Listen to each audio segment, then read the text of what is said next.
नमस्कार, मेरा नाम डॉक्टर संतोष इंगड़े है। होप आप सब लोग घर बैठे ठीक हो गए।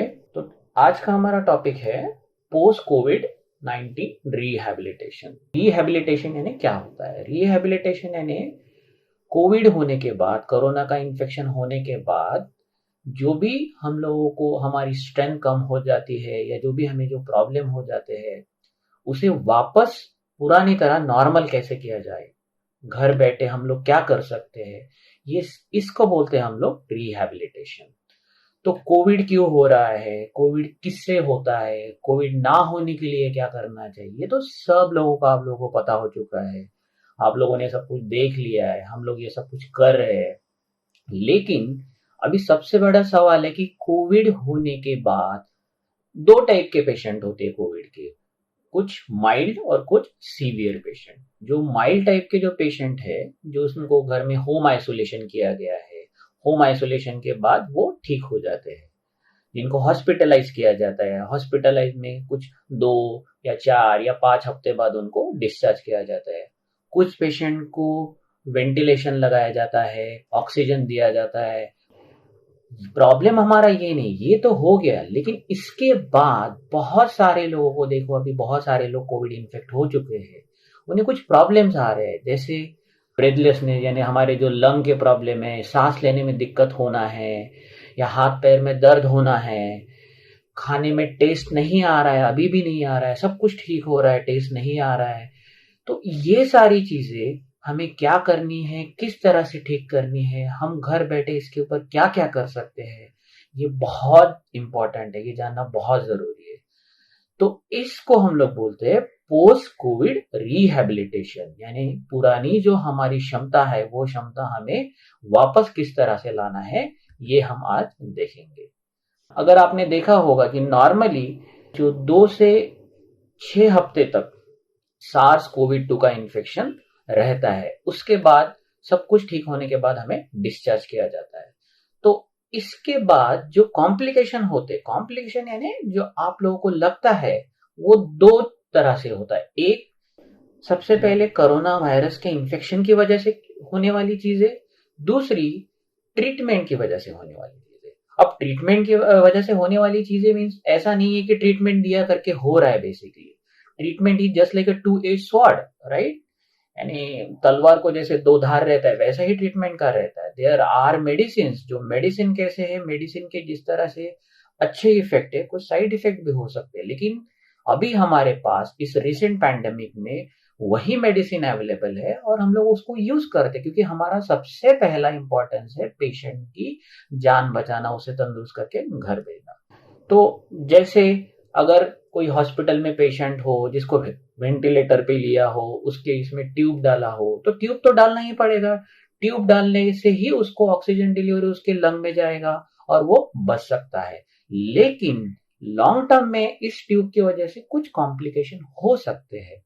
वो कॉम्प्लिकेशन किस तरह से हम बचाएंगे, या कॉम्प्लिकेशन हो रहा है या नहीं हो रहा है, आपको भी थोड़ा घर बैठ के आप भी समझ सकते हो, राइट? कोविड की वजह से, कोरोना वायरस इन्फेक्शन की वजह से जो होने वाले हैं, जैसे बहुत सारे लोग अभी बोलते हैं कि अभी इन्फेक्शन तो चला गया, फिर भी बहुत थकान महसूस हो रही है, सांस लेने में अभी भी तकलीफ हो रही है, उसके बाद ड्राई कफ है, आपको सूखी खांसी है। इसको जाने के लिए बहुत टाइम लगता है, जैसे 3-3 4-4 महीने लगते हैं। इसके लिए आपको हर वक्त डॉक्टर्स की पास जाने की जरूरत नहीं है, आप ये घर बैठे भी ठीक कर सकते हैं। हाँ, इसमें अगर कोई ज्यादा कॉम्प्लिकेशन है तो डॉक्टर आपको इसके ऊपर मेडिसिन बता सकते हैं, बट आप क्या कर सकते हो वो ज्यादा इंपॉर्टेंट है, राइट? या कभी कभी डिप्रेशन आ सकता है, आपका नींद ठीक से नहीं हो सकता है। तो ये है कोरोना वायरस इन्फेक्शन होने के बाद वाली चीजें। तो एक ट्रीटमेंट की वजह से और एक दूसरा कोरोना वायरस की वजह से। सो ट्रीटमेंट की वजह से होने वाली चीजें हम लोग बाद में देखेंगे। पहले हम लोग देखते कि what is long term effect of Covid. 2 से 6 हफ्ते बाद, अगर वो माइल्ड कोविड वाला घर में आइसोलेटेड पेशेंट हो, वो ठीक होने के बाद भी, या हॉस्पिटलाइज पेशेंट जो डिस्चार्ज होने के बाद घर में आएगा, उसको भी जो इफेक्ट देखेंगे, सारे इफेक्ट को हम लोग बोलते हैं लॉन्ग टर्म कोविड इफेक्ट और पोस्ट कोविड इफेक्ट करके। ये आपको टर्म बहुत बार आपको यूट्यूब में, गूगल में या पेपर में इधर उधर से आप सुनोगे, लेकिन कुछ घबराने की जरूरत नहीं है। आप घर बैठे आप ठीक कर सकते हो। जैसे हमने ऑलरेडी देखा है कि लॉन्ग टर्म इफेक्ट जो ट्रीटमेंट की वजह से हॉस्पिटलाइज पेशेंट में हो सकते हैं, वो है एक तो वेंटिलेशन की वजह से। अगर डायबिटिक पेशेंट हो, पेशेंट वेंटिलेशन हो, तो उसको ब्लैक फंगस हो सकता है। उसके रेड फ्लैग साइन क्या है वो आपको देखना है। दूसरा, डायबिटिक पेशेंट में अगर आप स्टीरॉइड यूज किया गया, स्टीरॉइड यूज करना बहुत जरूरी है। इसका मतलब ये नहीं कि आपको स्टीरॉइड यूज किया यानी आपको से कुछ गलत हो गया करके, नहीं। अगर अनकंट्रोल डायबिटिक है, स्टीरॉइड यूज का अगर पेशेंट में हिस्ट्री है तो हो सकता है, ये प्रोबेबिलिटी है। लेकिन स्टीरॉइड यूज करना वो टाइम पे जरूरी होता है, इसलिए यूज किया जाता है। या इसे प्रोलॉन्ग इंट्यूबेशन कहा जाता है, यानी ट्यूब डालना है बहुत दिनों तक या महीनों तक ट्यूब डाले। ट्यूब की वजह से आपकी जो सांस लेने की नली है उसका, जैसे जैसे इतनी नली है जो छोटी हो जाना, ये नली डालना भी जरूरी है और इसके कुछ कॉम्प्लिकेशन भी है। तो ये है लॉन्ग टर्म साइड इफेक्ट। इसे हम लोग मैनेज कैसे करना है।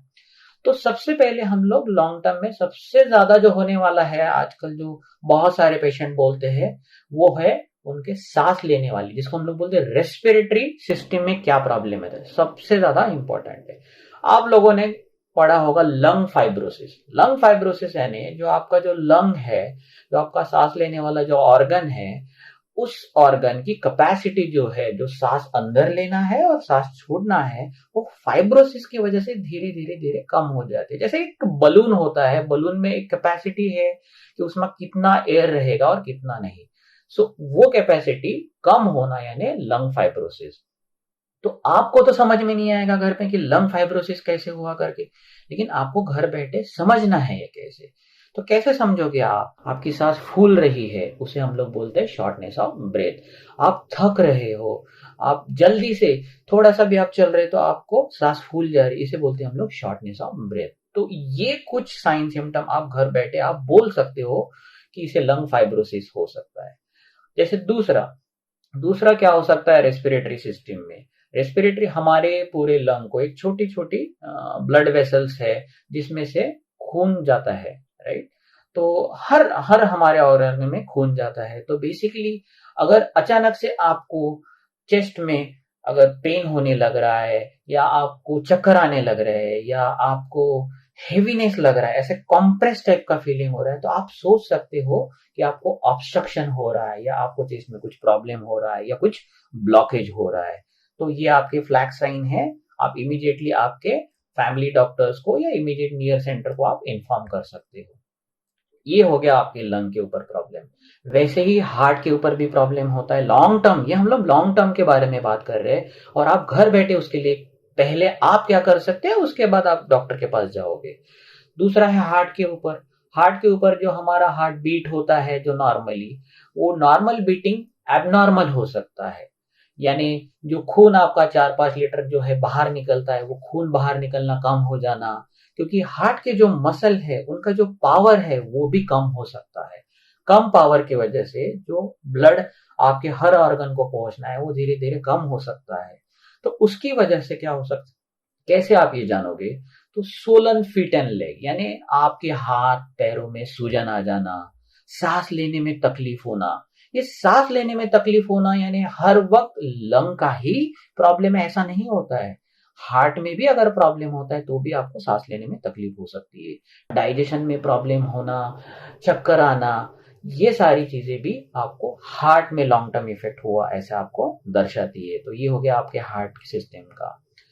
जैसे सेंट्रल नर्वस सिस्टम, जैसे ब्रेन के बारे में या हमारे दिमाग के बारे में क्या हो सकता है, बेसिकली क्या इफेक्ट हो सकता है लॉन्ग टर्म में। सबसे जरूरी है एनोस्मिया, जिसको बोलते हैं। तो एनोस्मिया तो आपको पता है, यानी आपको किसी चीज का स्मेल नहीं आना है, वो स्मेल आना कम हो जाना है, राइट। तो वो लॉन्ग टर्म रहता है, यानी कोई ठीक होने के बाद, रिकवर होने के बाद भी आपको रहेगा। तो इसको ठीक होने के लिए कुछ टाइम लगता है। लेकिन इससे भी ज्यादा इंपॉर्टेंट है पुअर क्वालिटी स्लीप। अगर नॉर्मली कोई भी इंसान को 6, 7 या 8 घंटे का कंटिन्यूस स्लीप मिलना बहुत जरूरी है, लेकिन पोस्ट कोविड में, कोविड होने के बाद आपका स्लीप डिस्टर्ब हो जाता है। क्यों हो जाता है? Might be because of depression हो सकता है, या कुछ कॉग्निटिव इंपेयरमेंट एक वर्ड है, वर्ड इसमें यानी आपके सोचने की जो क्षमता है या डिसीजन मेकिंग पावर है वो थोड़ी सी डिस्टर्ब हो जाती है, राइट? तो नींद कम आना, सोचने की क्षमता कम होना, या एनोस्मिया होना यानी जो आपको स्मेल आना है वो स्मेल कम आना है, तो ये सारी चीजें भी आपको पोस्ट कोविड कॉम्प्लिकेशन में या लेट कॉम्प्लिकेशन में हो सकती है। और मस्कुलोस्केलेटल सिस्टम या आपके जो हड्डियां है या आपके जो मसल है, इसमें भी आपको प्रॉब्लम। देखो बहुत सारे पेशेंट बोलते हैं कि उनको हाथ पैर में दर्द हो रहा है, वो जल्दी थकान महसूस कर रहे हैं या जॉइंट में पेन हो रहा है। तो ये कॉमन है, कोविड होने के बाद 3-4 महीने या 6 महीने तक ये सारा चीजें होना कॉमन है। जैसे आप थक रहे हो, आपके मसल में पेन है या आपके जॉइंट में पेन है। मेंटल हेल्थ सबसे ज्यादा इंपॉर्टेंट है। इतने बड़े ट्रॉमेटिक एपिसोड से आप बचे हो, आपको पता है बहुत सारे लोग, पूरी दुनिया डरी हुई है, इसमें आपको ये इन्फेक्शन होना, और इन्फेक्शन में से आप जब बच जाओगे तो आपको एक ट्रॉमा होता है जिसको हम लोग बोलते हैं पोस्ट ट्रॉमेटिक डिसऑर्डर। तो इसमें हर इंसान डरा हुआ रहता है, तो ये में आपके मेंटल हेल्थ को अफेक्ट करता है। आप चिड़चिड़े हो जाते हो, इरिटेबल हो जाते हो, या आप डिप्रेस हो जाते हो। डिप्रेशन की कई वजह है, क्योंकि आपके लाइफ के 2 या 3 महीने हॉस्पिटल में जा चुके हैं, आप डर के मारे में आपको लग रहा है कि अब क्या होगा, कैसे होगा। तो ये सारे आपकी मेंटल हेल्थ पे इफेक्ट करता है। तो बेसिकली ये सारे पोस्ट कोविड कॉम्प्लिकेशन है या लेट कॉम्प्लिकेशन जिसको हम लोग बोल सकते हैं। यही आपके सारे सवाल है।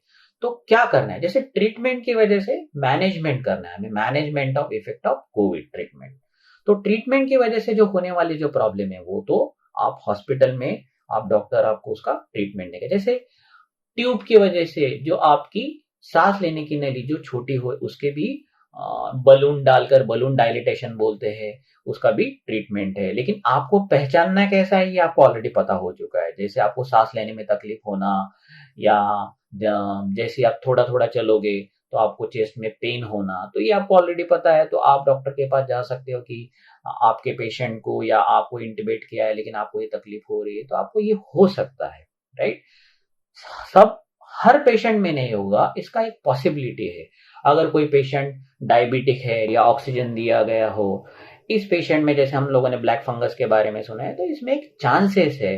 तो अगर आंख लाल हो गया है, या आंखों में से डिस्चार्ज हो रहा है, या रेड कलर का डिस्चार्ज हो रहा है, या व्हाइट कलर का डिस्चार्ज हो रहा है, या सूजन आ रहा है, तो ये या फीवर हो रहा है या चक्कर आ रहे हैं, तो ये है रेड फ्लैग साइन। तो ये सब साइन अगर आपको कर दिखे तो आप जाके डॉक्टर का अपॉइंटमेंट या नियरेस्ट कोविड सेंटर का अपॉइंटमेंट ले सकते हो। तो अब हाँ, आप लोगों ने देखा कि रेस्पिरेटरी सिस्टम में क्या प्रॉब्लम होता है। अब हम लोग देखते हैं कि आप इस सब चीजों में क्या आपको करना है, जिसे हम लोग डूज बोलते हैं, और क्या आप घर बैठे नहीं करना है, इसको हम डोंट्स बोलते हैं। यही सबसे ज्यादा जरूरी है। So what are the dos and what are the don'ts? सबसे पहले आपको जो लंग प्रॉब्लम है, आप क्या क्या कर सकते हो? क्या करना है आपको? पेशेंट जो कोविड का पेशेंट है, 4 हफ्ते बाद या 6 हफ्ते बाद छुट्टी होने के बाद अचानक से जाके एक्सरसाइज चालू नहीं करना है, right? So that is bad for health. तो आप स्लोली स्टेडीली चालू कर सकते हो, या लॉन्ग टर्म जो एडमिट था वो भी ये रेस्पिरेटरी थेरेपी स्टार्ट कर सकते हैं। अब इसके लिए आपको कोई फिजियोथेरापिस्ट के पास जाने की जरूरत नहीं है। तो कैसे स्टार्ट करना है? तो सबसे पहले आप घर बैठे, आप जब लाइंग डाउन, जब आप सोए रहते हो तो सोकर आप बैठना, कैसे धीरे धीरे सोना, बैठना। उसके बाद बेड के पास की आपकी जो एक्टिव डेली लाइफ है, आप बेड से उठना, थोड़ा इधर जाना, चीजें उधर उठाना, राइट? तो ये है एक्टिव डेली एक्सरसाइज जो आप बेड के आजू बाजू में वो पर्टिकुलर रूम में आप कर सकते हो। स्लोली वॉक करना। और आजकल हर एक घर में पल्स ऑक्सीमीटर है जो ऑक्सीजन लेवल चेक करता है। तो धीरे धीरे आप ऑक्सीजन लेवल आपका चेक करो कि चलने से ज्यादा हो रहा है या नहीं हो रहा है। अगर कम हो रहा है तो आप ज्यादा चलो मत। तो ये सारी चीजें आपको घर बैठे आपको करना है। इसमें एक वर्ड है एक्सरसाइज। तो जब भी आपको कोई एक्सरसाइज करने को बोले तो 2 एक्सरसाइज होती है। एक बोलते हैं एरोबिक एक्सरसाइज, जो हमारे प्रेजेंटेशन में लिखा है, आप देख रहे हो प्रेजेंटेशन में कुछ कार्टून ड्रॉ किए है, उसको एरोबिक एक्सरसाइज बोलते हैं। और एक है एनाएरोबिक एक्सरसाइज। तो अभी बहुत सारे लोगों को लगता है कि हम लोग ठीक हो गए और हम लोग अब चलो वर्कआउट करेंगे, जल्दी हेल्दी हो जाएंगे। नहीं, कोविड होने के बाद बोला जाता है कि अचानक से आप एनाएरोबिक एक्सरसाइज मत। What is anaerobic exercise? यानी जिसमें आप ऑक्सीजन आपको लगता है, आप हांफने लगते हो, आपको ज्यादा तकलीफ होती है, राइट, जिसमें आपका हार्ट रेट बढ़ जाता है, इसको बोलते हैं हम लोग एनाएरोबिक एक्सरसाइज। हमें कौन सी करनी है? Aerobic exercise. यानी आप बैठे बैठे या खड़े होकर या कोई घर में अगर मैट हो, वो मैट डालकर आप आराम से जो वर्कआउट कर सकते हैं, जिसे हम लोग नॉर्मल लैंग्वेज में स्ट्रेचिंग बोल सकते हैं या जॉइंट का मूवमेंट बोल सकते हैं। जैसे आपने देखा होगा पिक्चर में, ये जो सामने आपके स्लाइड्स है, स्लाइड्स में दिया है, वो स्ट्रेचिंग कर रही है, लाइक उसका नी जॉइंट स्ट्रेच कर रहे हैं, लेट कर आपका बैक स्ट्रेच हो रहा है, आपका नेक मसल स्ट्रेच हो रहा है, आपके जॉइंट, इसे बोलते हैं एरोबिक एक्सरसाइज, जिसमें आपको आपकी सांस लेना ज्यादा नहीं हो जाएगा। ये कितने देर करना है? ज्यादा नहीं है, 20 to 30 मिनट। बिटवीन दैट आप आपका ऑक्सीजन लेवल तो मॉनिटर कर सकते हो। सो ऑक्सीजन लेते लेते जो हम लोग नॉर्मली जो वर्कआउट कर सकते हैं, जिसे हम लोग एरोबिक, बहुत फास्ट भागना है, जिम जाना है, हेवी वेट वर्कआउट करना है, ये जरूरी नहीं है। एक और है, बहुत सारे लोगों को कोविड होने के बाद भी, ठीक होने के बाद भी सांस लेने में तकलीफ होती है, उसे हम लोग बोलते हैं ब्रेथलेसनेस, सांस लेने को तकलीफ होना। तो आप जैसे ही आपको ब्रेथलेसनेस होने लगता है तो आप पैनिक हो जाते हो। नहीं, पैनिक होने की जरूरत नहीं है। आप घर बैठे ये ब्रेथलेसनेस कैसे कम कर सकते हैं? तो आप, जैसे मैं चेयर पर बैठा हूं, आप भी घर में चेयर पर बैठ के रिलैक्स पोजीशन में बैठ सकते हो। धीरे धीरे धीरे आपका ये ब्रेथलेसनेस कम हो जाएगा। You can see in the slide, जैसे रिलैक्स सिटिंग जिसको हम लोग बोलते हैं। दूसरा, आप अगर आप पिक्चर देखोगे तो वहां लिखा है फॉरवर्ड लीन स्टैंडिंग। आप आपकी गैलरी में जाके जो रेलिंग है उसके ऊपर आप हाथ को फोल्ड करके आपकी शरीर को सामने की तरफ झुकाकर आप फॉरवर्ड लीन पोजीशन में जा सकते हो, तो आपका ब्रेथलेसनेस कम हो जाएगा। बैकवर्ड लीन स्टैंडिंग, बैकवर्ड लीन स्टैंडिंग यानी आपके वॉल के, इसको आप आपका बैक लगा के आप खड़े हो सकते हो। That is one of the management of breathlessness. Chair पे बैठ के आप अपना शरीर फॉरवर्ड लीन कर सकते हो या सामने ले जा सकते हो। जितना थोड़ा सामने जाएगा तो आपको ठीक लगना शुरू हो जाएगा। या अगर बेड साइड पेशेंट हो जो खड़ा नहीं हो सकता है या बाहर नहीं जा सकते, वो भी घर बैठे उसका आप ख्याल कैसे रख सकते हो? या क्या कुछ पिलो रख के उसका थोड़ा सा एलिवेशन आप कर दो और एक साइड में कर दो, जिसे हम लोग हाई साइड लाइंग पोजीशन बोलते हैं, राइट। तो हाई साइड लाइन पोजीशन में आप उसको बिठा सकते हो, तो उसका ब्रेथलेसनेस कम हो। ये सब करने के बाद भी अगर रिपीटेडली ब्रेथलेसनेस हो रहा है तो आप आपके डॉक्टर्स को या नियरेस्ट कोविड सेंटर को इन्फॉर्म कर सकते हो। लेकिन ये तो आप घर बैठे भी कर सकते हो, राइट। सबसे इंपॉर्टेंट आप लोगों को बोलते हैं कि आपकी लंग कैपेसिटी बढ़ाओ। कैसे बढ़ाओ? तो आप लोगों ने देखा होगा योगा में ब्रीदिंग एक्सरसाइज है। ब्रीदिंग एक्सरसाइज क्या है? ब्रीद इन करना, सांस अंदर लेना और सांस बाहर छोड़ना। इसमें 2 पॉइंट है, बहुत इंपॉर्टेंट है। सबसे पहला पॉइंट है, सांस अंदर आपको आपके नोज से या नाक से लेना है और बाहर आपको मुंह से छोड़ना है। लेकिन अगर आप देखोगे प्रेजेंटेशन में तो यहां लिखा है ब्रीद इन ब्रीद आउट। इसका एक नाम है पर्स लिप ब्रीदिंग। तो आपको यहां पर ये चीज बहुत इंपॉर्टेंट कि पर्स लिप ब्रीदिंग क्या है। बेसिकली ब्रीदिंग एक्सरसाइज में आपको स्लोली आपके नोज से ब्रीद इन करना है, फिर आपका लंग फुल हो जाएगा, जिसको हम लोग फुलनेस ऑफ लंग बोलते हैं। उसके बाद आपको आपका मुंह से ये जो दोनों आपके लिप्स है इसको बंद करके छोटा सा ओपनिंग में से जितने स्लोली आप रेजिस्टेंस से हवा बाहर कर सकते हो माउथ से, उसे आउट करना है। So breathe in by nose and breathe out by mouth. But whenever breathe out by mouth, आपको याद रखना है कि आपके लिप्स बहुत ज्यादा क्लोज रहे, माउथ ऐसा खुला ना हो। तो इसे बोलते हैं purse lip. Lip means lip are purse like close. Purse कैसा क्लोज रहता है वैसे आपके लिप क्लोज रहेगा और स्लोली उसमें से रेजिस्टेंस से आपका कार्बन डाइऑक्साइड बाहर निकलेगा और ऑक्सीजन कम जाएगा। सो फुलनेस ऑफ लंग क्यों कर रहे हैं हम लोग? क्योंकि लंग में हमने देखा ना एक फाइब्रोसिस होता है, तो ये करने से वो फाइब्रोसिस धीरे धीरे कम हो सकता है। आपकी लंग की वाइटल कैपेसिटी, सांस अंदर लेके रोकने की जो क्षमता है वो धीरे धीरे अचानक से नहीं बढ़ेगी, इसे टाइम लगेगा। तो ये ब्रीदिंग एक्सरसाइज आपको दिन में 5 या 6 बार करना जरूरी है। और एक चीज हम लोगों ने देखी कि बहुत सारे लोगों को ड्राई कफ रहता है, कोविड होने के बाद, ठीक होने के बाद भी एक ड्राई कफ चालू रहता है, सूखी खांसी जैसे बोलते हैं। तो क्या कर सकते हैं आप घर में बैठकर? इसके लिए हर वक्त दवा लेने की जरूरत नहीं है। आप हाइड्रेटेड यानी क्या, कि enough consumption of fluid and water, कम से कम 4 या 5 लीटर आपको पानी या फ्लूइड या जूसेस आपको पीना है।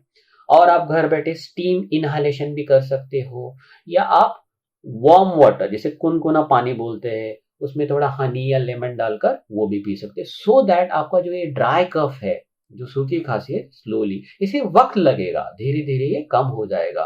तो इस छोटे छोटे चीजों के लिए हॉस्पिटल विजिट की आपको जरूरत नहीं है, राइट? क्योंकि बहुत प्रायोरिटी वाले दूसरे भी पेशेंट है जिन्हें ज्यादा तकलीफ है, तो it is better we can stay at home because we are already cured. तो ये पोस्ट जो कोविड लॉन्ग कॉम्प्लिकेशन है वो हम लोग घर बैठे कुछ मैनेज कर सकते हैं। तो ये हो गया ड्राई कफ। प्रोडक्टिव कफ भी है जिसे हम लोग वेट कफ बोलते हैं, जिसे गीली खांसी भी बोल सकते हैं, राइट? तो यहां पर भी आप स्टीम को इनहालेशन कर सकते हो। इसमें आपको यू कैन लाई, आप एक साइड में सो सकते हो फ्लैट जगह पे। सबसे इंपॉर्टेंट आपको है, सो डूज आपको समझ में आ गए आपको क्या क्या करना है घर बैठे, राइट? और डोंट्स में सबसे इंपॉर्टेंट है, आपको पाल्पिटेशन अगर हो रहा है, चेस्ट पेन हो अगर हो रहा है, तो ये जो वर्कआउट आप एक्सरसाइज करते हो इसे थोड़ा थोड़ा आप कम कीजिए। So dos and don'ts are very important.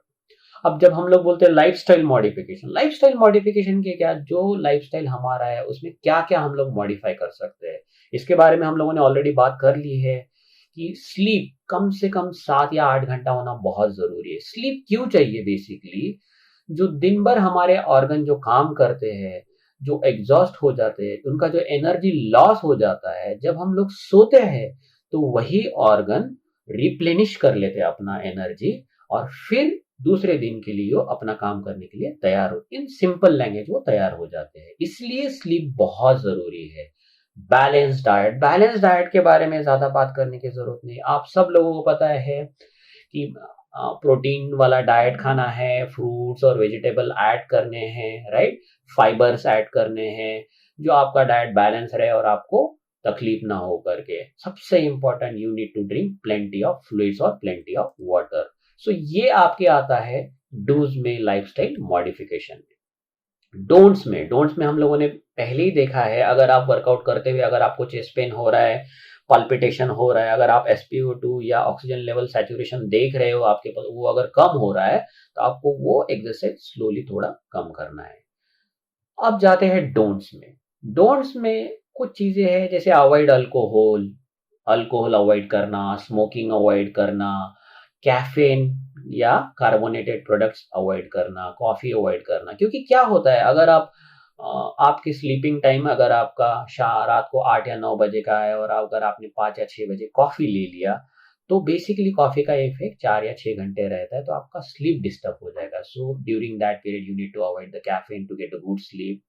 Alcohol avoid करिए, स्मोकिंग अवॉइड करिए। So this is very very important. In short, आपको लाइफ टाइम मॉडिफिकेशन करना है, मेंटल हेल्थ आपको ठीक रखनी है। इसमें मेंटल हेल्थ ठीक रखना है, बेसिकली आपको क्या करना है, positive communication with your family and with your friend, this is very very important.